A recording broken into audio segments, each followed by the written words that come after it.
Not like this, man. Not like this. I have seen a lot of bad Jets quarterback performances in my day. Maybe not as many as some of you older fans, but I've seen plenty of them. I was at the Geno Smith 2 of 8 3 picks in the first quarter game. We saw Zach Wilson 9 of 22 in the 10-3 loss to the Patriots. The world over. I remember Wilson's second start where he got picked on both of his first two passes and threw 4 picks in that game. The Matt Sims start. We've seen a lot of them that were terrible. And I'm really not trying to be prisoner of the moment here. This is as bad, impact-wise, as any performance I've seen from a Jets quarterback in terms of what this team would have had with average quarterback play. Look at the quarterback depth charts around the league. Even the Jets own one because they have Tyrod Taylor. How many quarterbacks do you have to go down before you get to a guy that the Jets would not have won this game starting? It might be in the 50s. Every single starter except Justin Fields wins that game. Half or maybe even more than half of the backups in the league probably win that game, except Justin Fields. And this is a guy that I've defended, not to the hilt, but I think more than most this year. And I thought he's played decently well first few games. Buffalo game notwithstanding, because everybody sucked. Aaron Glenn, not his best day. I still think he can turn it around. If he wants to be serious about winning, week 7, Tyrod Taylor has to be the starting quarterback because Justin Fried comes in. Justin, before we get to a lot of the negatives, you can follow us, by the way, on Apple, Google, Spotify, Overcast, wherever you get your podcasts. We are there. And on YouTube, you could like the stream, subscribe for our membership program, subscribe, all of those things, especially the subscriptions and the likes. They really do help get us up there. Justin, before we get a little negative, I do have some good news. I thought this would usher in a better era of Jets football, but my cousin Lauren and her husband Steve are now mother and father. They just had their baby yesterday. Her name is Noelle Charlotte. Hey, very cool. And Steve is a listener of the Jet Press podcast. I know that for a fact. So Lauren's not that into sports, but she'd always say, oh, yeah, she was talking about the offensive coordinator the other day with Steve. And then my aunt goes, you've never talked about an offensive coordinator ever. Where are you learning this? So that's from that. So welcome, Noelle. A couple weeks, she came out a little bit quick, but she's doing healthy. Parents are doing good. So I wish Noelle could have seen a Jets win on her first day of being alive, but we didn't get that because of one man. Glenn a little bit, but one man. Justin Skylar Fields. This should be... Full name, government name. This should be, in my opinion, Justin, I mentioned this before he got on, the final game that he starts in the NFL where he goes like as a starting quarterback, not as a backup who comes in for an injury replacement. This should be the end of Justin Fields as a starting quarterback in the NFL. Because this team, talk about answering the call. This defense, I am so happy and so proud of this defense. I thought they were going to get boat raced. That was their best game in a year and a half that this defense has played. Phenomenal. Yep. Special teams, phenomenal. Offense, obviously terrible, but where's it always spin back to? Justin Fields, a guy that I think has played okay, Steelers level, to start the year. One of the most untenable, pitiful, we've used that word a lot. Pathetic performances I have seen a Jets quarterback. I don't know if it's Geno Smith 2 of 8 with 3 picks bad. In terms of impact on the game, it might be up there. There are probably 50 quarterbacks in this league that if they were playing for the Jets today, the Jets are 1-5 and not 0-6. Probably 50. Who's Denver's backup right now? Is it Stidham, right? Stidham wins that game easily. Mike, I think Brady Cook wins this fucking game. I'm dead serious. I think most quarterbacks on NFL rosters right now win this game. You have to get to probably 50 quarterbacks before you start getting into the maybes. This is I'll say two things. This is the easiest game that I've ever had to analyze, I think, with the Jets. And I feel like every time we come up here, we're like, I don't know what to say. This is exactly an early Zach game. This is a Zach game. It's kind of like the same thing every week. It's like, oh, if one thing's wrong, this is not. No, it's like this is extremely clear what happened in this game. And as I was watching this game, and I was watching it at home with my parents, and I felt like clairvoyant, because I was calling out shit every play before something would happen. I'd be like, oh, this is what's happening in this play, because I know exactly how the Jets are trying to run this offense. This is the most inept quarterback performance that I've ever seen from a Jets quarterback. And I have watched Zach Wilson play quarterback for this team. I have watched Luke Falk play quarterback for this team. I've watched Trevor Siemian. I have watched Bryce Boyle. I've watched Tim Boyle. I wouldn't say this is the worst, because I want to make a distinction here. Justin Fields didn't implode. I know you put him in the headline that he melted down. I wouldn't even call it that, because he wasn't turning the ball over. So by default, if you're throwing 3 picks and you're turning the ball over 4 times, whatever, that's a worse performance than what Justin Fields just put on tape. But as far as pure ineptitude, as far as pure incompetence is concerned, I have never seen a Jets quarterback look as inept and as unplayable as Justin Fields was in this game. And I've seen Justin, in the entire game, was there a play that he made that was a positive play where he had to hold the ball, look, and make a throw? I don't think there was a single play in the entire game. And I was tracking this since the first quarter, because I put this out there very early in the game, that the Jets offense was able to move the ball 3 ways in this game, which was not very much, but it was 3 ways.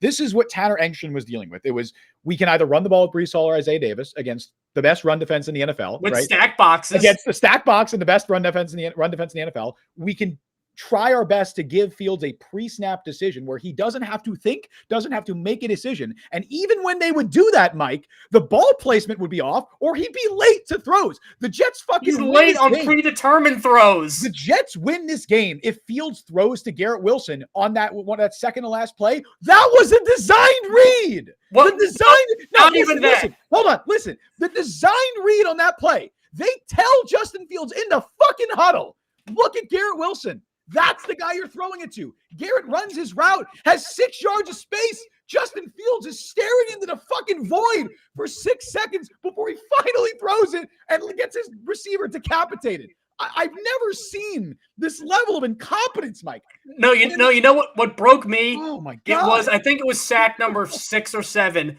when they're running the crosser, and he has Mason Taylor, Arian Smith, and Garrett Wilson all wide open on the same play. I felt like I was losing my mind. And I think Jets fans are harder on their beat reporters than they should be. I was seeing tweets. Throw the ball. I'm like, Kurt Warner was going to jump out of the booth. He was so mad. Connor Hughes, I would take a shot downfield. You can't. The Jets should be throwing the ball. You can't take a shot downfield. The only way that the Jets had a chance to even compete and potentially win that game is if they were going to avoid negative plays on offense, which they did when they didn't ask Fields to make a decision. Every single time they asked Fields to drop back and make a decision, he got sacked. He wouldn't throw the ball. And in the off chance he would try to not take a sack, he would scramble and pick up a couple of yards. There was one play, Mike, that I counted the entire game.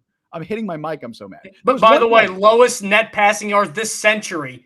Even lower than the Tommy DeVito game. They had -9 in that game. Unplayable. There was one play the entire game, Mike, and I challenge anybody to challenge me on this. Go back and watch every Justin Fields drop back, or no, every Jets offensive play if you are a masochist. There was one play in this game that the Jets asked Justin Fields to make a decision that was not a first read, and it was on that last drive when he threw the out pass to the right side to Garrett Wilson. That was still his first read. It's not like he progressed through his progressions, but it wasn't like an immediate, predetermined, I'm going to throw this ball before the snap is made. Every other pass he completed was a pre-snap read that all he had to do was throw the ball to a spot. It wasn't make any decisions. It was throw ball, see where I got to put it, throw the ball there. And he was still off on his ball placement for most of those throws. Unplayable. Can we talk about the 2-minute drill?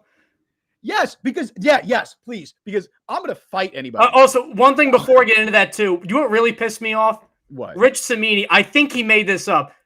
I got a text. The offensive coordinator should please somebody tell me a thing Tanner Engström should have done that he didn't do. Give me one thing that Justin Fields could do that Tanner Engström chose not to do. And look, Tanner Engström is not a perfect offensive coordinator. I get that. He's made some problems. and I get that an OC bears some blame for -10 passing. Obviously, he does.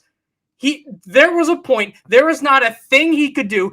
He had multiple guys open on certain plays. I feel we were criticizing Arian Smith a bit. Arian Smith has been open. It seemed like on half the plays out here. He got thrown the ball once, and it was a deep shot. Fields overthrew him. There's your deep shot. I was ready to come on here and defend the coaching staff. Aaron Glenn just said that it's not on Justin Fields, and he's not at all considering a quarterback change. My God! Whatever, man. I'm done. Look, you deserve to go in 17. If that's it, then yeah. Because guess what? You're going to lose the locker room. Like, this Jets defense just played their fucking asses off, dude. This was one of the best performances by a Jets defense that I've seen. Like, especially given what the bar had been set at going into this game, the impact that Jermaine Johnson made in this game, the impact that Jarvis Brownlee made. I thought Jamie Sherwood had his ups and downs. He had a lot of positive plays. Did they ever throw Sauce in the entire game? I don't think so. Well, the other part of this, which made this game so hilarious to watch, is the Broncos were also terrified to let Bo Nix do anything for most of this game, which is weird. Which was funny. They were scared of this Jets defense. They were scared. They had a 3rd and 10 play at their own 20, and they ran a draw. That was an A++ performance from the defense. And the special teams balled out. The special teams. Isaiah Williams had returns. Austin McNamara, great punts. Nick Folk is the only reason they scored any points. The Jets had to be absolutely perfect in every possible way to even have a prayer of a chance with the quarterback performance they got. And they were. You know how many penalties the Jets had in this game, Mike? 2 penalties in this game. They won the turnover battle, were consistently put in plus field position. Pretty sure they won the time of possession battle. I mean, what else could you ask for? The Glenn quote's worse than you thought. He was asked about that, and he said, "What kind of question is that?" when asked about a quarterback change. Dude. Dude. I'm checked out. If I'm checked out, imagine being Jermaine Johnson. Imagine being Sauce Gardner, Jamie Sherwood. You just balled your asses off right now. This is prime Zach. And your head coach has the fucking balls to go in front of the media and say that. And say, it's not on Justin Fields. How dare you ask me that question? How dare you even point the finger at our quarterback that we didn't trust? -10 yards. Mike, they didn't even trust him to Justin, he got sacked 10 times. How many were on the offensive line? What, 2 of the 10?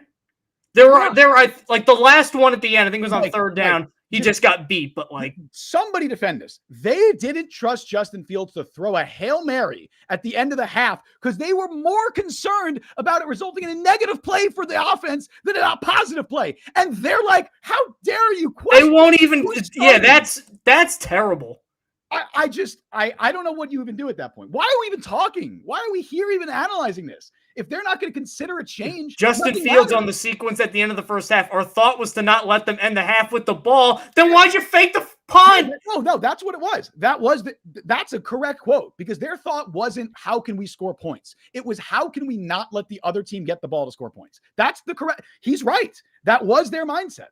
Now, that's crazy that you have 3+ minutes and you're like, well, clearly we can't score here because we know our quarterback can't do that. So how can we do everything we can to not give the other team the ball back? That is how they ran that end of half sequence. And guess what, Mike? I don't blame them. That was probably the right call. But they're fine with that because they're not putting Tyrod in. I blame them there. But in that decision, I think that's the correct call. I think they're right. I think it was more likely that if they actually let Fields drop back to throw the ball, it's probably resulting in a negative play. Good chance it's a fumble. I think that was the correct decision.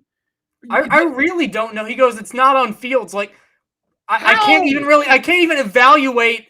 Because, all right, look, the receivers, people were open. People were open in this game. Breece Hall obviously didn't have his best game, but for crying out loud, every play, they put 7 in the box. They had a spy for Fields in case he ran, and then that was it. The offensive line, so there were 9 sacks, not 10. I counted probably 2 where just guys got beat and Fields got sacked, which that happens in a game. But that's 7 on a quarterback. You know what pisses me off the most here, Mike, is that the Jets just ran this entire game plan. They played this game literally screaming to you, we don't trust our quarterback. We know we don't have a quarterback. We know he can't do anything. So this is how we plan to run our offense. They ran their entire offense around the premise of their quarterback playing blind, handcuffed, and deaf. And they're like, after the game, well, how dare you question our quarterback? Of course it's not all on him. Why did you run that game plan then? It doesn't make any sense. I'm really defend that, because I was going to come here and say in the game, people are going to rip Glenn obviously for a couple of different things, but in the game, from start of the game to end of the game, again, Fields was so pathetic in that game that there just was nothing in the moment like that Glenn or Engstrand could really do with that. Then he comes out and defends it afterwards. Yeah. Who does that now? Unless it's just pure non-definitive coach speak and just basically like shut the hell up and we'll get back to work on Monday kind of thing. Unless it's just that, which I don't know if it is. It might be that. I don't know. I mean, saying, come on, man, what kind of question is that? It's dismissing the thought that this could be a possibility. That's crazy. Like that. That's Even if Fields started next week, which would still be crazy in my mind, but even if he started and Glenn was like, look, we're going to evaluate everything. We're going to make our decision. The performance needs to be better. If that was his response, at least a little respect. At least your coach, at least your defense sees you're like, okay, this is unacceptable. But instead, Aaron Glenn is going in front of the media. This was a nationally televised game, Mike. This was everybody in America and the UK saw this garbage. And Glenn has the nerve to say, actually, I can't believe you're even asked. Like, he's offended. He's personally offended that after the Jets just played an entire game where their quarterback had 10 training wheels on, they're like, how could you question our quarterback? I feel like I'm in Looney Tunes. This is not real life, dude. This isn't real life. I mean, Saleh would do that with Wilson too, but that was at least like the number 2 pick and they were stuck with him. You at least could run an offense with Zach Wilson. He'd probably turn it over and lose you the game in other ways, but you could actually try to run an offense. This was the New England game with Zach.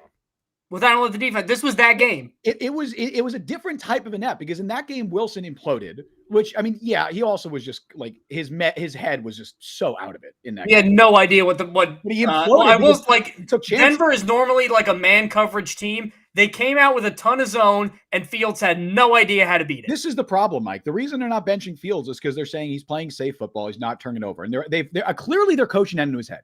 Clearly, if this is the performance that Fields just put together, and he took 10 sacks, whatever it was, 9 sacks, 10 sacks, and they're after the game saying, you know what, we're going to stick with him.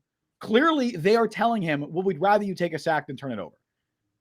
This has been coached into his head to just not throw the ball at all in any situation. So he's so risk averse that he's just like, well, and he was already a very risk averse quarterback. They turned Pittsburgh Steelers Justin Fields into an even more risk averse version of himself. So you're not going to get interceptions. You're going to get 10 sacks and -10 passing yards. That's what you're going to get.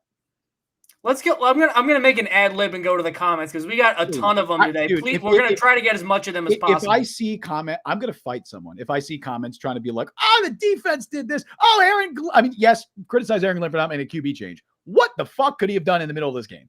Like, you could be like, nothing. Like, the only thing he could have done was put Tyrod in. I will also say, probably should have kicked a 62-yard field goal at the end of the game. I think, like, all right, that's fair.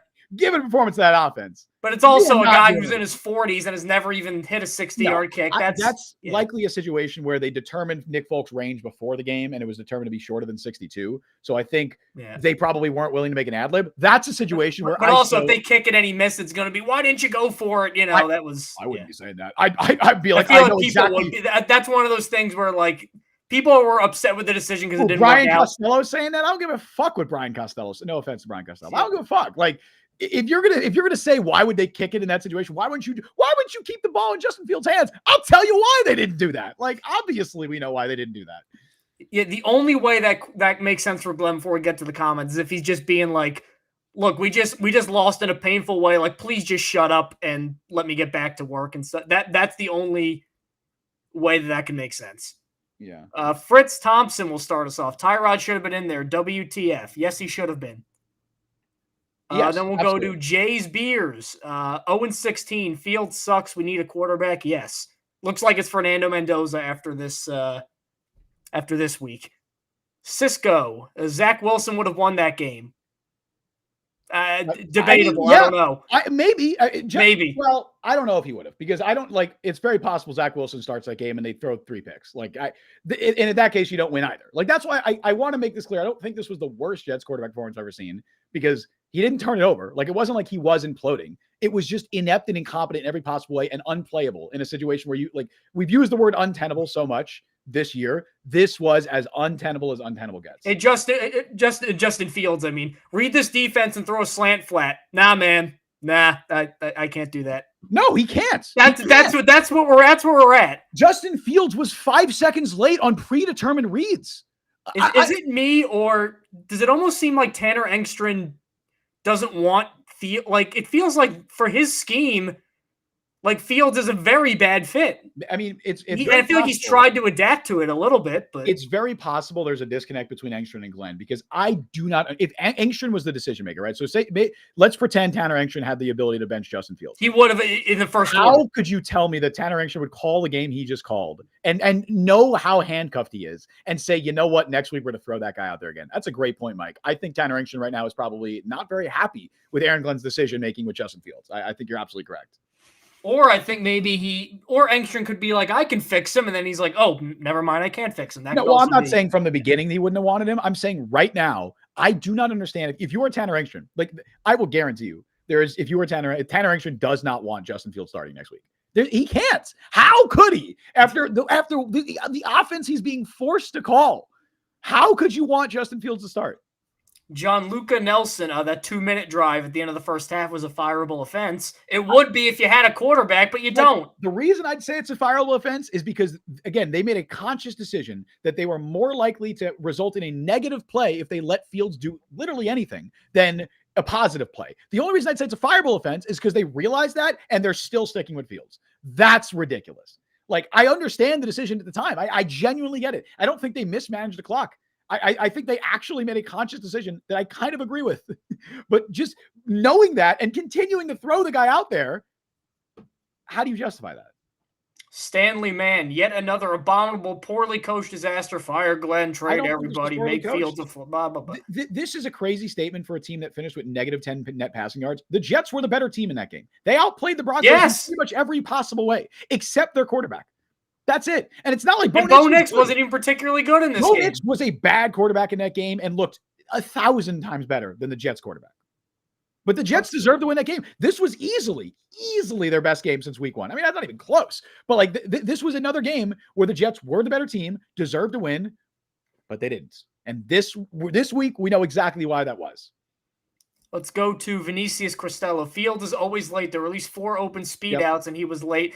Going back to Ohio State, that was the criticism. Yep, and it's not only has it not gotten better, it's gotten worse with the Jets.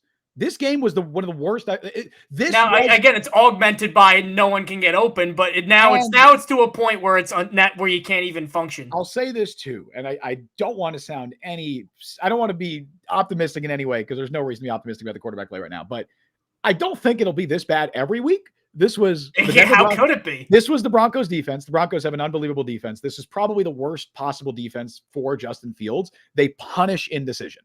And that is by far Fields' biggest issue. So I don't think he's going to do this every week, but I just don't understand how you can look your players in the face after a quarterback performance like this and a team performance like this and say, it's not all on Fields, guys, and we're sticking with him. And also act offended that a reporter asked that question. This was as close I've seen to a singular player losing a game, irrespective of his team's performance, in some time. This is the most. I've never seen a player's performance singularly lose a team a game like this. This is the most I've ever seen it. I don't think I've ever seen a situation. They were running the offense that the Giants ran that Tommy DeVito game against the Jets. It's that level. That is the offense that they ran in this game. And considering this is a guy you paid $40 million to versus Tommy DeVito, who was a UDFA making his debut, again, how do you excuse that? How do you justify that? Rob Davila, why not kick the field goal? You play to win the game. Because it was out of Nick Folk has been around the league for almost 20 years. He's never hit a 6. Was he saying at the end of the half, or what was he saying? Was he saying end of the field goal? Where was the trust at the end of the second quarter? A Hail Mary could be a flag or maybe a touchdown. Once again, he could get sacked or he could throw a pick. That's what they're thinking. They determined it was more likely that Fields would get sacked and fumble on that play and potentially result. But why do this to yourselves if you're thinking like that? That's the thing. That was more likely. And again, who does this benefit? Again, I don't necessarily blame them for that thought process, because that actually I kind of agree with it. But knowing that that's your thought process, how do you justify playing him? Continuing to play him? Let's go with Hakeem Blake. If we sub Tyrod in the fourth quarter, we win that game. Yes. If they put Tyrod in the last drive of that game, they win the game. If Tyrod's in that game on the Garrett Wilson throw that Fields threw too late, they win the game. Johnny Storm, the Human Torch here, says Brady Cook needs to be the starting quarterback. No, Tyrod needs to be. Tyrod needs to be the starting quarterback. There's no reason to start Brady Cook right now. You want to win football games. Like you have to show the guys in this locker room that you can win games. And they should have won this game. It's inexcusable that they didn't. Marcelo Cabrera, I would have preferred 14 of 26 for 90 yards and 3 picks than this by a large margin. In some cases, yeah. Like at least, I mean, because again, I was. What was their longest play of the day? Was it like 10? Did they went over like 10 yards? I'm trying to remember. I don't think they did. I don't know. They probably did. I can't actually think of one off the top of my head. I legitimately can't think of one off the top of my head. Josh Reynolds had an 11-yard catch. Yep, that's it. That was it. That's their longest. That is unbelievable. That is unbelievable. Oh my God. Joshua Kerr, if the Jets bench Fields, he can't ever start for us again. The Fields era ends today, and we're looking for QB1 in the draft. I love Fields, but I can't defend that monstrosity. Look, I wanted Justin Fields to be good, or at least to be competent with the Jets, and I figured he'd be better than this, right? Like I didn't have high expectations, but I saw him as a fringe starting quarterback, and I don't even know if he is that at this point. I don't know how you could be a fringe starting quarterback. Like I don't know what his future is beyond the Jets. Justin Fields fan club has deleted his account, by the way. That's how you know it got bad. He watched that game and was like, I can't defend this. Yeah, he gave up. Vinicius, I don't disagree, but starting Tyrod instead of Fields is like Boyle instead of Zach. Disagree. No, it's not. That was because Robert Saleh, look, everybody on this team is complete crap. Zach is the least crap. Yeah. Tyrod is probably better than Fields right now. There's a chance that could be an upgrade. This isn't like Tim Boyle, Trevor Siemian, where nobody was NFL caliber. I said a few weeks ago, and I made a whole point about this, that I thought that the Jets needed to continue to start Justin Fields to reach the ceiling of what this offense could be. For this offense to be what they want it to be, they need to start Fields. But I remember saying as a caveat that he cannot play like he did in that Bills game. If he is doing that, he is unplayable, and you cannot play him moving forward. Well, he just did something even worse than that. This was worse than the Bills game. So the Bills game, at least everybody else was terrible. You got 2 games of that. I thought he was pretty unplayable for most of the Cowboys game as well. He was pretty unplayable for 3/4 of the Dolphins game. I just don't understand how you can continue to trot him out there. Do you think he's in his head? Yes, do you think it? I mean, do you think it's yes. Because in the fourth quarter, there's not as much thinking that has to go on against prevent. Do you think all of this is him overthinking and paralysis by analysis, and instead of just being a slow processor? Yes. Well, it's a combination of both. I think it's the overthinking amplifying the slow processing. Obviously these are flaws that he's had throughout his career, but he's clearly extremely in his head right now. And I think some of it is the fact that the Jets built this offense around the fact of we are not going to want you to throw the ball a lot. So, but when you do, we need you to make plays for us. I think that was the plan going into the season. And he's very much taken that, and it's since that Bills game. I see people playing the offensive line. I'm gonna have a stroke. Holy shit!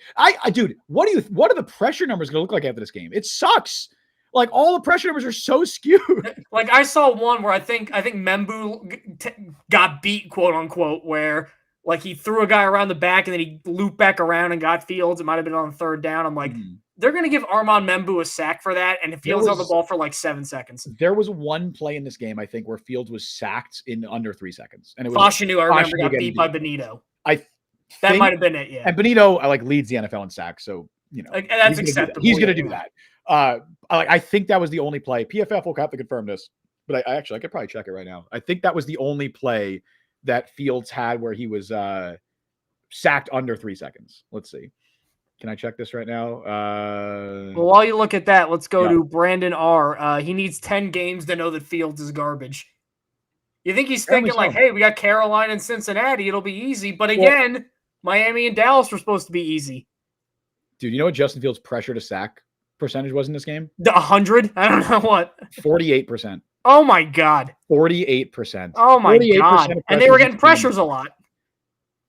Unreal, dude. Vinicius Cristello. He's too afraid of interceptions and just eats sacks instead. That is true.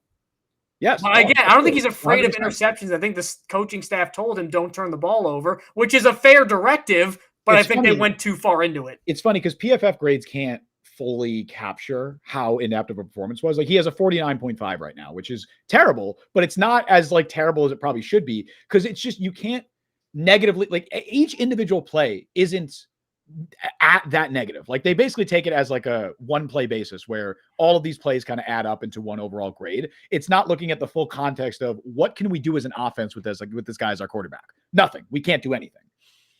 Delonte, what's the solution, guys? Tyrod, short term, yeah. There is no solution, but that makes it better. Like, but they're not going to do that. Clearly, Aaron Glenn's response today made it clear that that's not even in consideration for weeks. Justin Fields could come out next week and take 10 more sacks, and they're not going to make a change.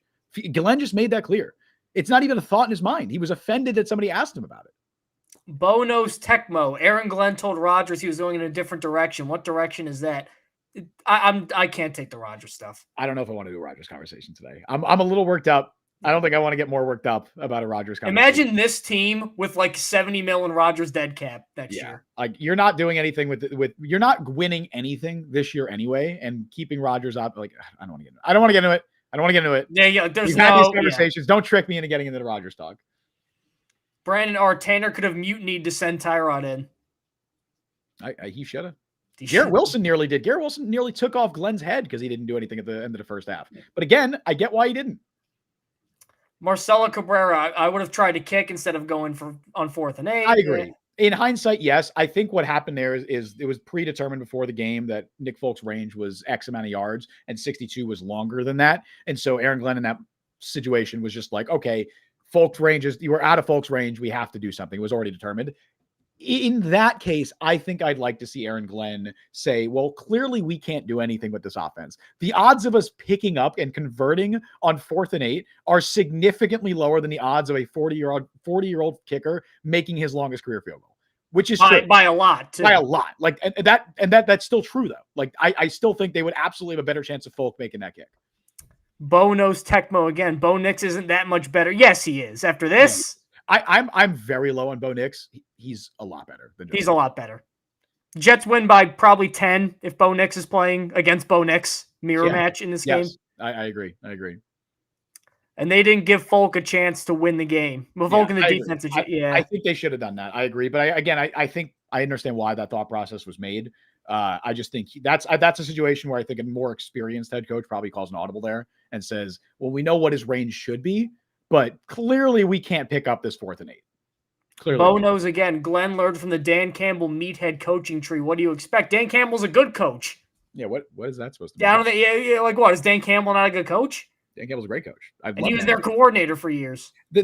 The issue to me, Mike, and if we want to look at a coaching thing, right? Because people, fire Glenn, all that stuff. That wasn't my takeaway from this game at all. I thought that in the game there was nothing he could have done except put Tyrod in. Correct. If you take that out, there was nothing he could have done. I thought that the defense played with incredible life. I mean, this team is 0-5. They've shown next to no life on defense for most of this year.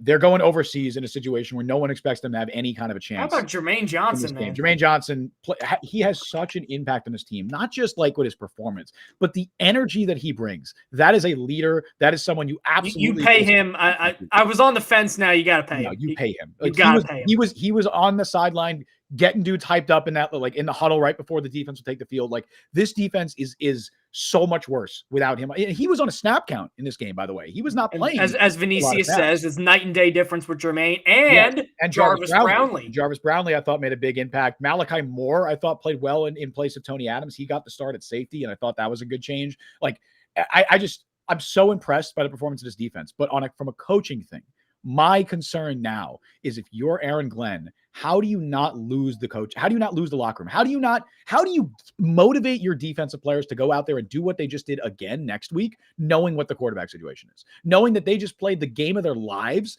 And despite that, the coach is still not pointing fingers at the guy it should be pointed at.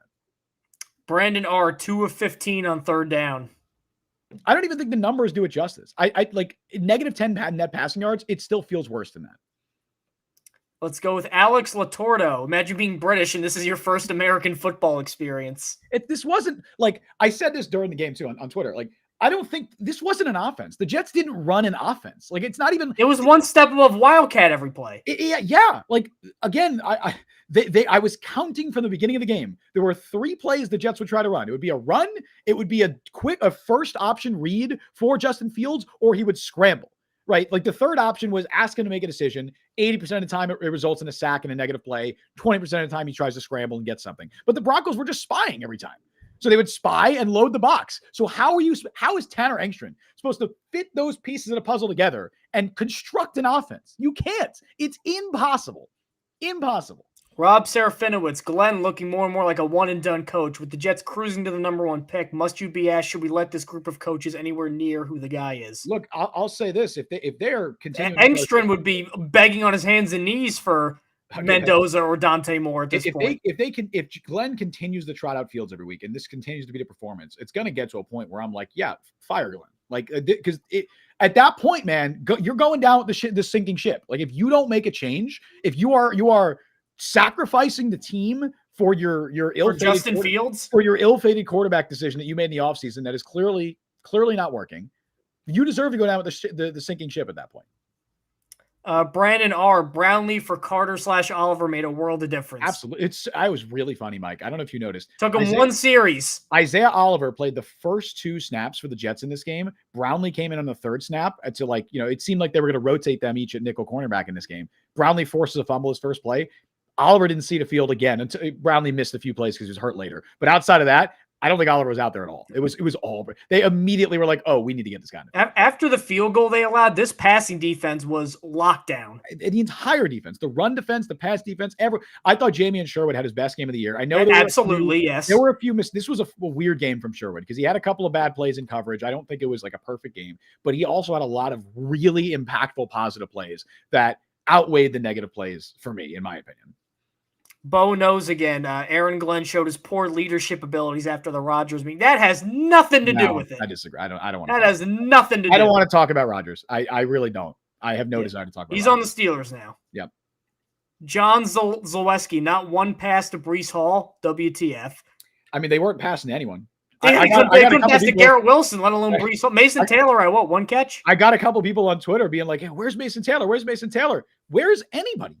They can't throw. They can't. Yeah. They're open. That's the thing. I mean, they're not running open all that. But guys were open. I saw so many times again, and this is where I'm just like, I don't know how we're watching the same game. I saw Jets beat reporters saying this, where it's like, you got to get Garrett Wilson involved. You have to take shots. He's on Surtain and they can't throw. Let's take a shot to Arian Smith. I cannot stress enough. They took one and he missed it. I cannot stress enough how they couldn't do any of that because the quarterback couldn't make a post-snap read. You can't do anything. If the quarterback can't make a post-snap read, your passing game doesn't exist. Your passing game is limited to what can we draw up that will only be a pre-snap read for him. It's exactly. We had these same conversations on this podcast in 2023 with Zach.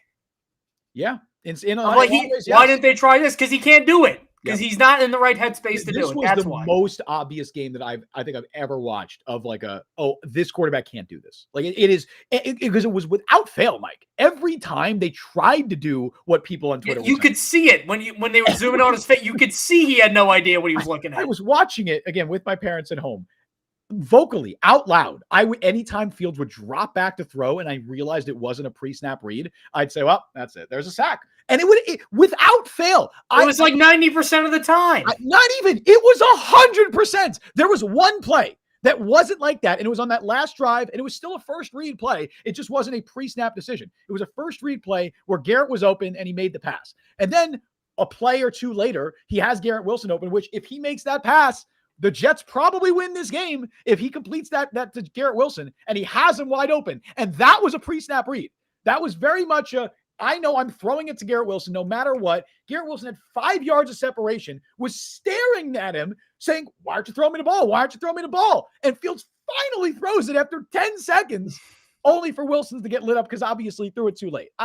You can't do anything with a quarterback like part of me is not like, here's why I think I'm probably in a better mood than you. Number one, nobody thought this game would be a 2-point game on the last drive. Well, that's what pisses me off. They and then also game. The Fields performance, it kind of went over the edge of the pissed off scale where I'm like, this is borderline performance art with how bad it is. I'm pissed off now because of Glenn's comment. I wasn't as mad coming into the show, and then I saw that, and then now I'm just furious because what are we watching? We're not. I've said it before. the only way he can dig himself out of that is if he was like, look, we just lost a really heartbreaking game. Like, you're trying to get a quote out of me, shut up, and then when we get back, No, I'll give the you. thing about That's the only explanation that he'll have that I'll buy. If the, he's just doing blind faith in Fields, that's horrible. the thing about Aaron Glenn is he is extremely honest with his press conferences. He's not doing coach speak up there. So when Aaron Glenn says, like, and when Aaron Glenn acts offended that somebody asked him a question about changing the quarterback and he makes it clear we're not even considering that, I believe him. I take him at face value. Like, what do you gain from playing him? I don't know, man. We're not watching the same game. And that's why I'm glad you brought up that point earlier. I don't think Tanner Engström would be happy. Like, I can't imagine Engström is happy about this because he can't run an offense. He looks dumb. Tanner Engström is trying to call a game. And I mean this with an action as a literal analogy. He was with Jared Goff a year ago. It's like they're playing with a handicap on offense. Like they're handcuffing their offensive coordinator and saying, call this game. But it would be the equivalent would be if they said, Tanner, call this game, but you don't have a clipboard for the game. Just call it off memory, right? Just let's make it harder. Let's add an extra challenge. Why not? Right? I don't think Tanner Engström would be very happy about that. So I'm sure he's not happy that he's being forced to play with a quarterback that he can't run an offense around. Mustard overlord, not to be a dick. That's a good way to start a criticism. But this is why I was pretty annoyed about the crazy optimism from the Steelers game. What were the odds Fields would ever repeat that? I didn't think Fields would repeat that. I didn't think You thought he'd be better than he was. That's the thing. This for the rest of the year. Like, this is now, again, the vast majority of games Fields has played in, he's looked like this for most of the game. He looked like this in Buffalo. He's looked like this now in London. He looked like this for most of the Dolphins game, and he looked like this for most of the Cowboys game.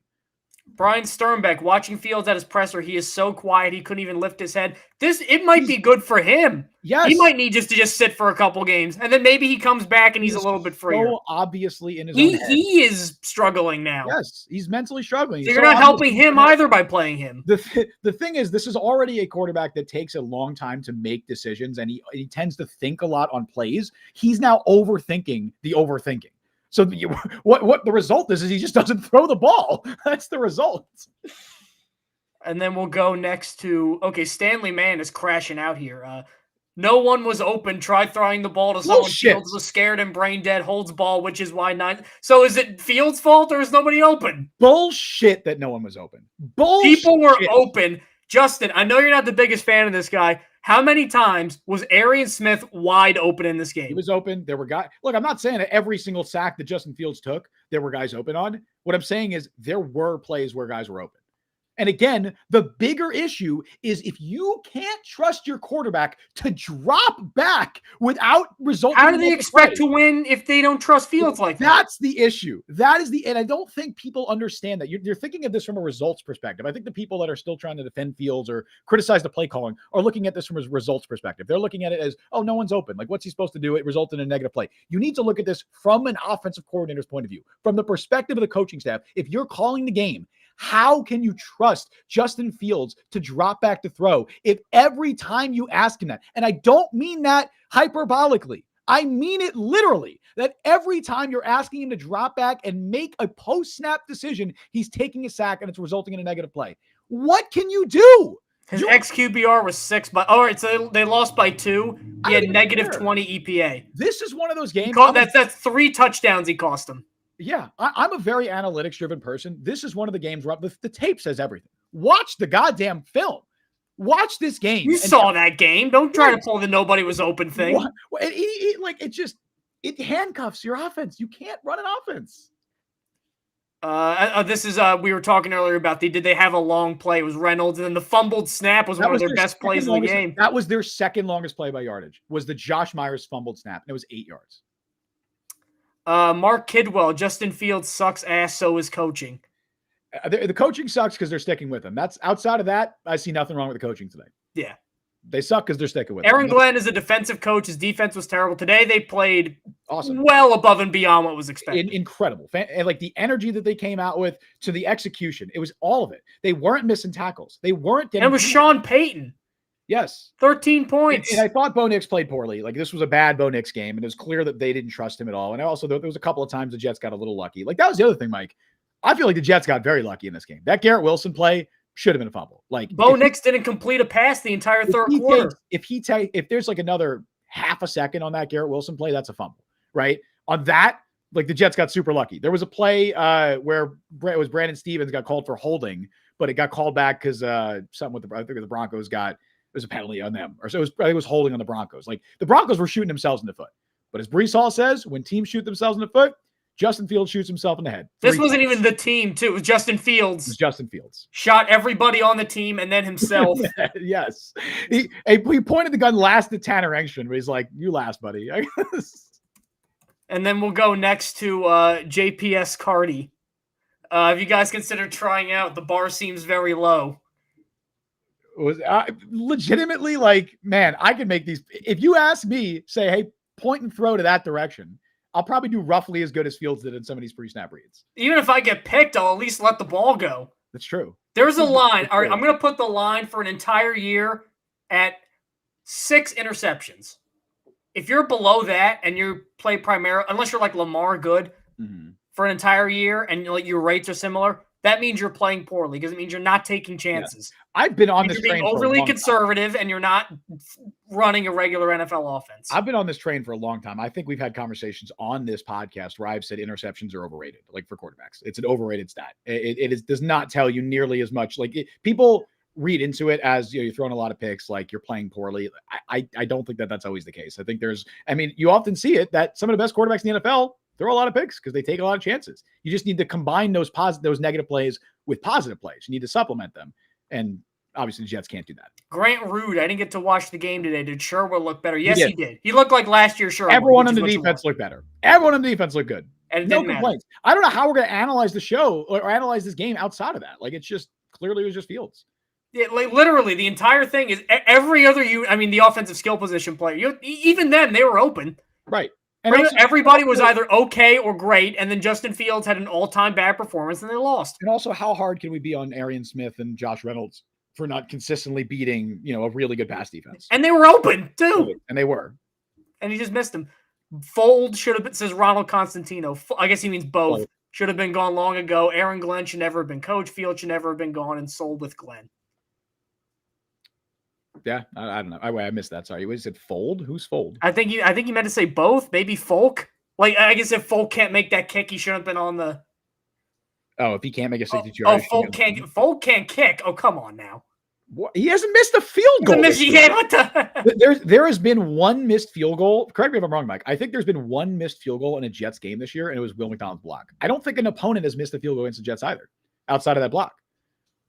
Now we got Jets lunatic. We need another threat like Tyler Boyd or Robert Woods to stop this double on Garrett. Wouldn't matter because if they get open, Arian Smith Garrett Wilson wasn't getting doubled in that game. I'll tell you that. Garrett Wilson was not getting doubled. Josh Reynolds had a couple catches. Arian Smith was open plenty. Mason Taylor was open on plays. This is not that game. I would probably say is maybe Miami, maybe Dallas has that sort of. You could say that. Not that every single piece of criticism in this game can be invalidated by, Fields just can't play. Literally, again, I can't say it enough. If he completes that pass to Garrett Wilson at the end of this game, they win that game. Despite all of this. Yes. I would still also Connor Hughes for doing that. They're going to win the game. Why? Why would you do that? Look, respect to Connor, respect to the Jets beat reporters. I think they do a great job overall. I don't think Connor. That pissed me off so much. I don't think Connor and I watched the same game today. Everything he was saying, I was like, "Are you watching?"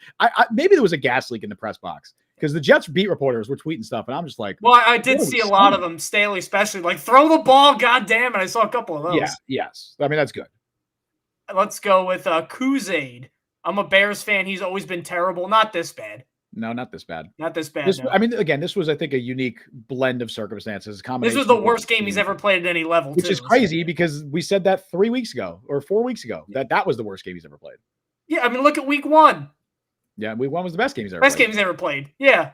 But I've given up on seeing that Fields again. Just a fluke. He's clearly in a rut right now mentally, and I don't think continuing to play him is going to get him out of that rut. Maybe I'm wrong. I don't know. Maybe he lights it up against they play Carolina next week, right? Carolina and then Cincinnati. That's not, that's definitely a doable defense. So is Miami and Dallas. Exactly, but so is Miami and Dallas, and he looked like shit against them too. Brandon R. Tyrod would be an all-pro if he had Fields' body. I don't know if I go that far. Tyrod's not like the best. We talked about this in the game. If he had Tua Tagovailoa's brain, because the only reason he's that good is like pre-snap, he's so quick with deciding. Yes. Then you'd have something. Fields with Tua's pre-snap ability and anticipation and accuracy. Holy shit, dude. That's an all-pro. That's probably all-pro. Tua with Fields' body. I don't know if he's even Tua with start in college. Is a backup high school quarterback. Like lefty too, yeah. No, Tua with Fields' body is a running back. Like he's not a quarterback. Brian Sternbeck, the Panthers game feels like the point of no return for this staff. Yeah, you could have said that with Campbell too, but I know that's going to be the new Josh Allen was bad his rookie year, but it's one of the few points. Kyle Shanahan, I think, was terrible too his first year. It's one of the few points of comparison. Here's the thing, though. What move do you make? Like the obvious move to this point was fire Steve Wilkes. Bench Fields is the only move you can make. That's the only move you can make. Again, after this, they can't switch receivers out because they don't have any. They can't switch pass rushers out because the depth is lacking. Now they got Jermaine back; it's better, but that's the move you can make. It took them long enough, but they finally made the defensive personnel changes that we wanted to make. Obviously having Jermaine back was massive, but playing Jarvis Brownlee in the nickel was such an upgrade. Playing playing Malachi Moore over Tony Adams was an upgrade. I thought Mawagoa had a couple nice plays too. I thought Mawagoa played well. Like I thought overall, everybody on the defense was playing well. I want to look at some. Oh my dude, Jarvis Brownlee, 90.1 PFF grade. Preliminary. Got to give it to Muji. That was a good trade, man. Francisco Mauigoa, 86.2. The Muj is taking some victory laps. There you go. What do we got in the offense? What are we looking at here? Oh my god. What are they all bad? Nobody above a 66. Oh my god, who's the highest? Olu was the best. What was Membu? 58.6. That's hard. I don't even know how you grade the offense. What was Fields?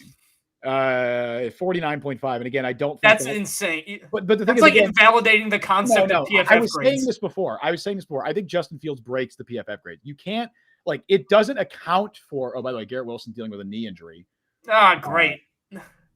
Not a hip. That's interesting. He's gonna have an. It'll probably be. Well, then again, next week they play Carolina. They'll do the same thing. They'll put J.C. Horn on Garrett Wilson and then do this exact same thing. The reason that Fields breaks the PFF grades is because it doesn't account for the fact that you can't run an offense. It just takes each individual play. And yes, each individual play is bad, which is why his grade is really bad. It's not like 20 or 10, but it's bad. But each individual play, just adding them all up, the sum of that isn't as bad as his performance. It's also biased towards quarterbacks who can make plays with their legs a little bit. In some cases, yes. So, but yeah, it can't account for that. Let's go with Kuzate again. I never understand why they signed Fields. He's been bad his whole career. It was a 1 year, maybe he can figure it out with us guy. That's what it was. It was a lottery ticket. Maybe a little more than a lottery ticket because, again, he put enough things on tape where you're like, there is potential there. Maybe if we put him in our system, it'll work, and then it just didn't work. Yeah. Marcelo Cabrera. At this point, we decreased considerably their penalties, and the defense showed their ceiling.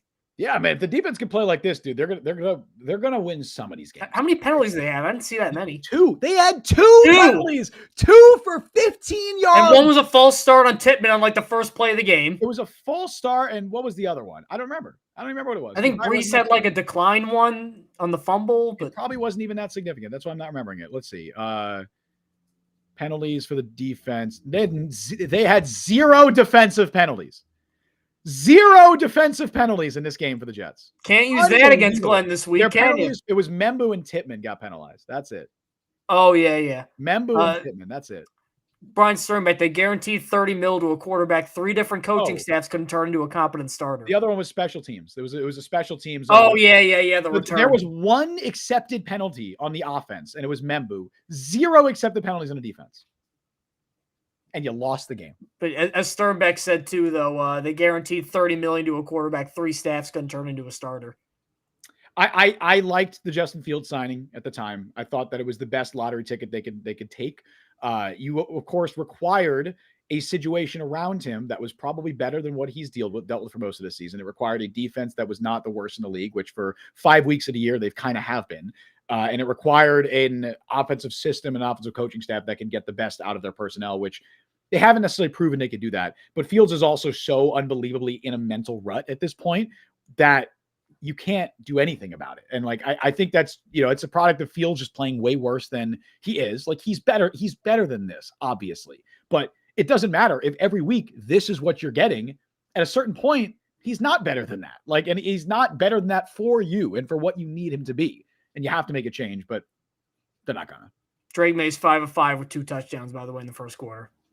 Yeah. All right, man. Why you tell me that? Jets lunatic. Tippmann pass protection sucks at right guard. Knock it off. No, Tippmann's been good this year. I think Tippmann's been very good this year. I mean, he wasn't good in this game. I do agree. I think he was probably their worst O-lineman in this game. But like also, I don't think the offensive line was to blame for most of this.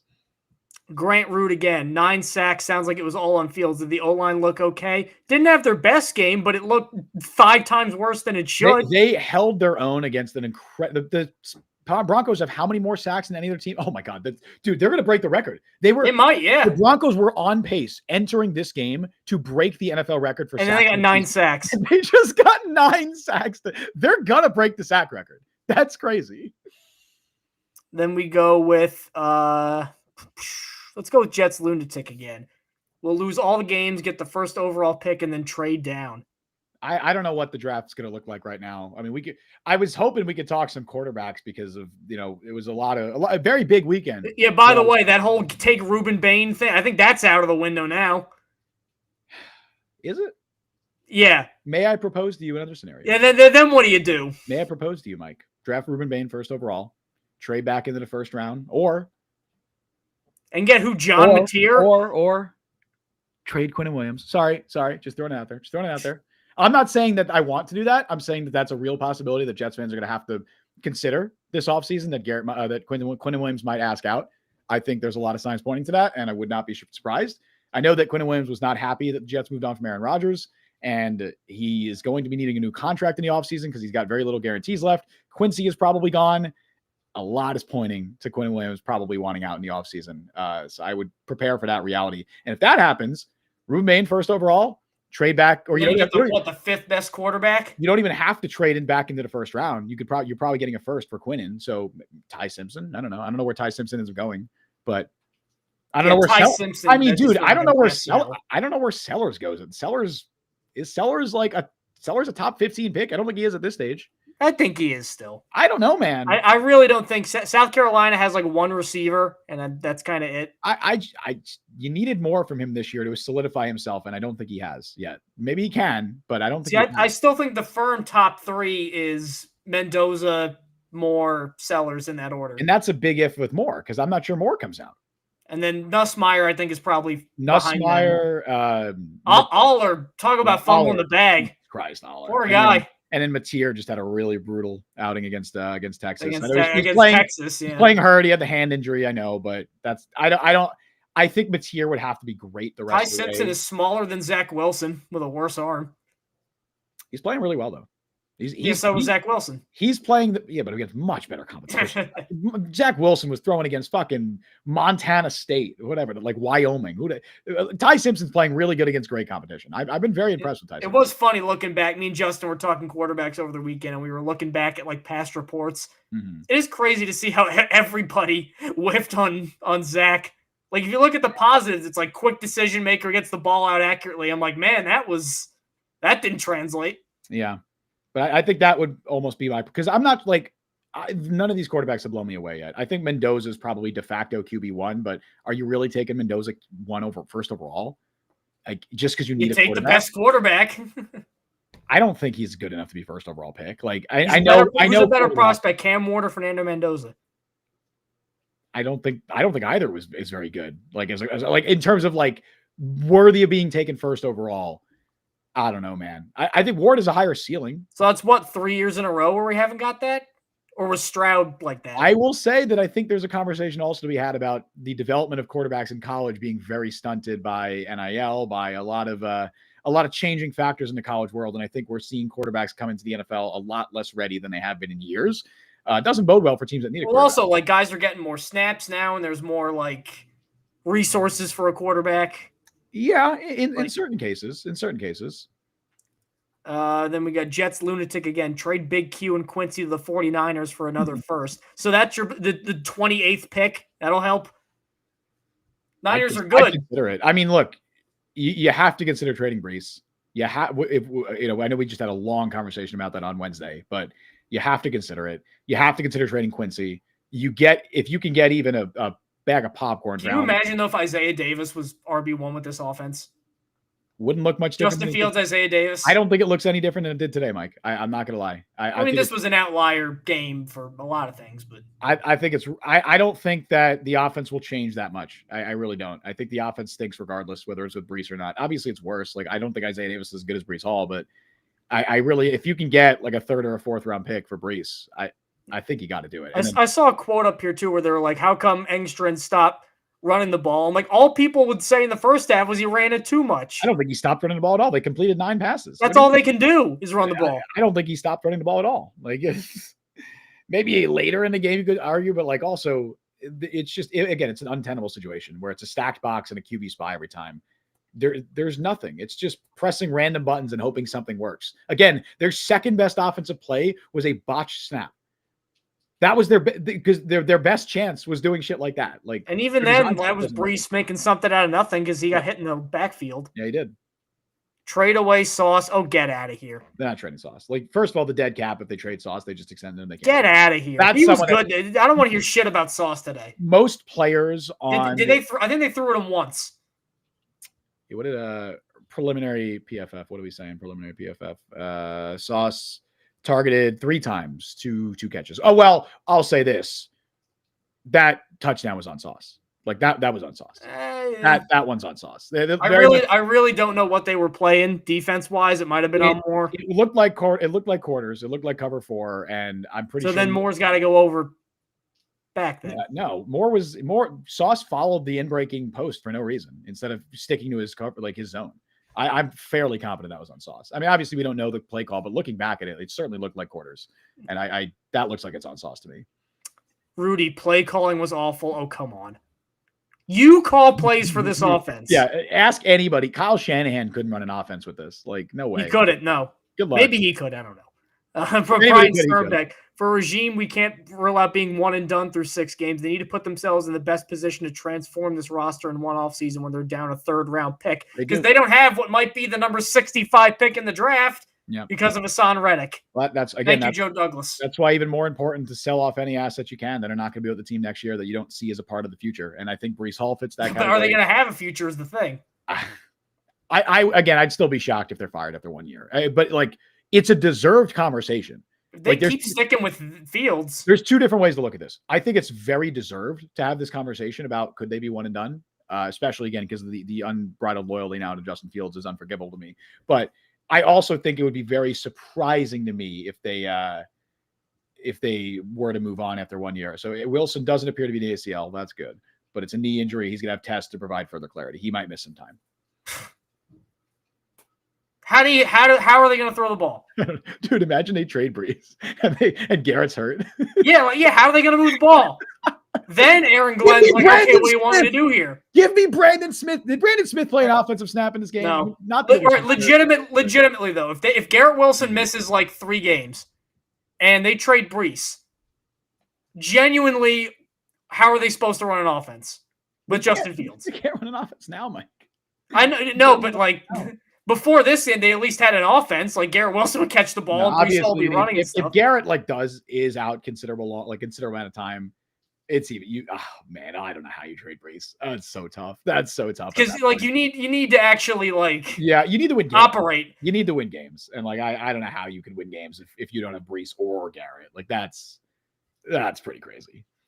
And then one last one from Grant. QB class is way too many guys that don't have to declare this year, and a lot of them are inconsistent. 100%. Agreed 100%. That's a very good I think a lot of them might look at Aller and go, well, I don't want that to happen to me. It's very possible. Well, again, for the older folks out there, Matt Barkley, who was going to be the number one pick, and he said, I want to win the Rose Bowl, and then he went in the 4th round and sucked. Yeah.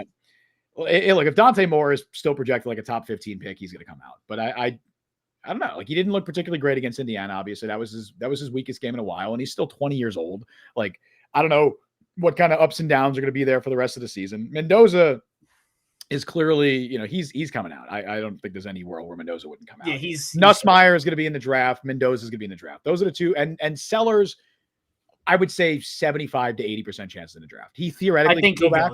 He could go back, but I think he's probably in the draft. Strike while the iron's hot. He's just Brandon R. If Garrett is out, till they put Tyrod in to be the scapegoat.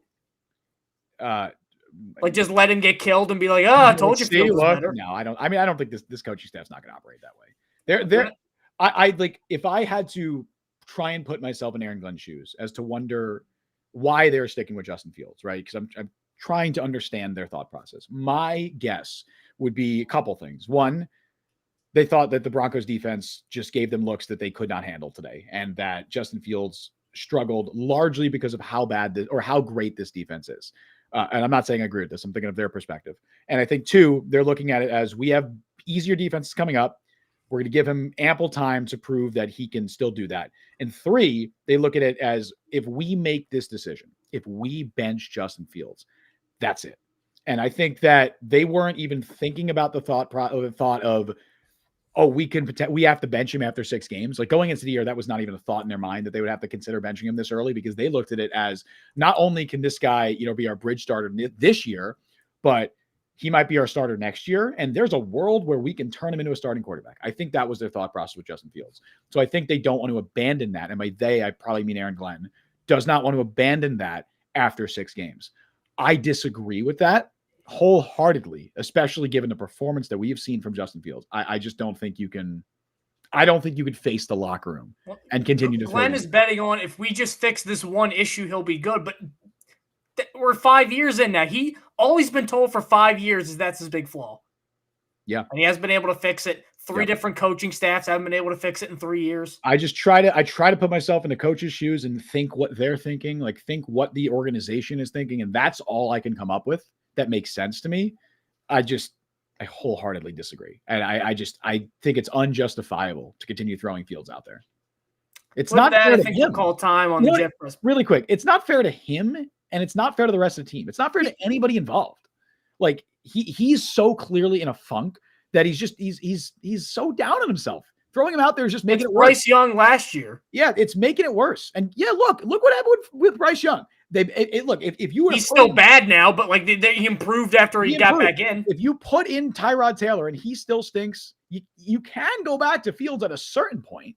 But I don't know, man. Right now, I just don't know how you could start Justin Fields next week. I don't know how you could tell. If you're Justin Fields, how do you roll into Carolina with any confidence? And if you're the defense, how do you roll into Carolina thinking, like, being motivated to play well? I guess they're used to it with all those years with Zach. They're like, here we go again. What's going to happen, Mike, is the offense is going to falter again. They're going to stutter coming out of the gate, and the defense is going to get a couple of stops. But after a few drives of it's clear the offense can't do anything, they're going to stop. They're going to stop trying their hardest. And that's natural human emotion. I can't even blame them at that point. And at that point, you have to make a quarterback change. If you can't even motivate your players to get up for the game because they know the offense can't do anything because of the quarterback, you have to make a change. Hopefully they realize that before it's too late. I think they're already not realizing it when it's too late. But, man, what a mess. What a mess. So with that, we'll call time. Yeah, and again, I didn't want to be too mad because they gave Denver as good of a shot as they possibly could have. And it didn't mean anything because Justin Fields was, in the truest sense of the word, pitiful. Yeah. Today. And again, he's in his head. It's just not good. I can't remember the last time that I got on one of these shows and I knew, like, it was the most obvious. Part of it is Denver's defense too. Yes, like absolutely. That's part of it. 100%. I don't think Fields plays like this against Miami or Dallas. No, he didn't. Yeah, he played bad. Like, he was still very bad, but it just wasn't as exposed as it was today because of how good the Broncos defense is. But again, I just don't know how you continue to move forward with him, and you continue to even like deflect the blame and say this is a crazy question. Who's it on then if it's not him? Right. Yeah, who's it on? Well, all of us. Yeah. My fear is Aaron Glenn. So Aaron Glenn said the passing game wasn't good enough today, and then in a sentence later said it's not all on Fields, and we're not even considering making a change. At that point, then you're pointing fingers at the OC, and I'd be pissed. Or the offensive line, or the O-line, or whoever. But I feel like that's pointing fingers at the OC, and I'd be pissed if I was Engstrom if I saw those comments. Oh my God, yeah. I'd be real mad. What do you think's worse, LaFleur with Zach or Engstrom with Fields? In terms of what the hell do you want me to do? Well, today was the worst I've seen out of any of it. Today was worse than any Zach Wilson offense. It was more inept. Like, again, it wasn't the worst because there were games where Wilson melted down and just threw a bunch of. I think New England on the road is the only one that it comes close. But like this was as inept of a performance of like I don't know what I can possibly do on offense. We're just repeating ourselves at this point. It's a broken record. I was saying this throughout throw the deep, no. Throw intermediate, no. From the fucking first quarter, Mike, I was saying the same thing on Twitter. And I had people in my replies being like, oh man, give it a rest. Say something else. What else can I say? What else is there to say?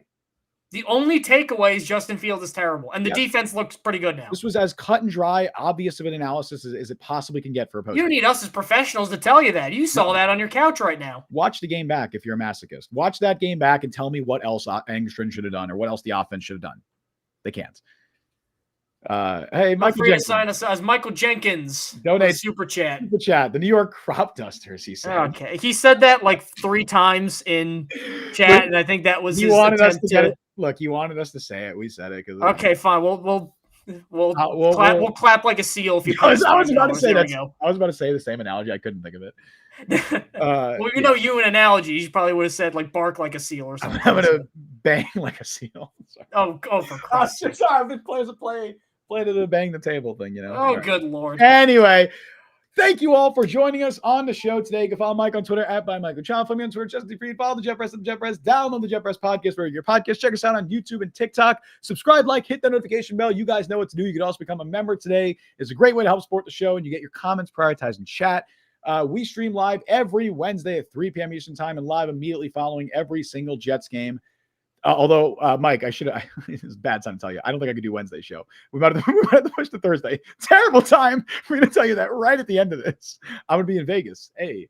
So I don't think I could do a Wednesday show. So stay tuned. I think we might push to Thursday. We'll see. Keep it on the Jet Press Twitter. We'll update there. But anyway, thank you all for listening to Jet Press Podcast. This sucks. I don't know what else to say. I've been Justin Fried. That's been Mike Luciano. We'll see you guys sometime in the week, probably. Well, welcome to Jets fandom, Noel Charlotte Lee. Sorry that hopefully your parents raise you right and don't put you in the hell that me and Justin and all you in chat find ourselves in. But welcome, Noel.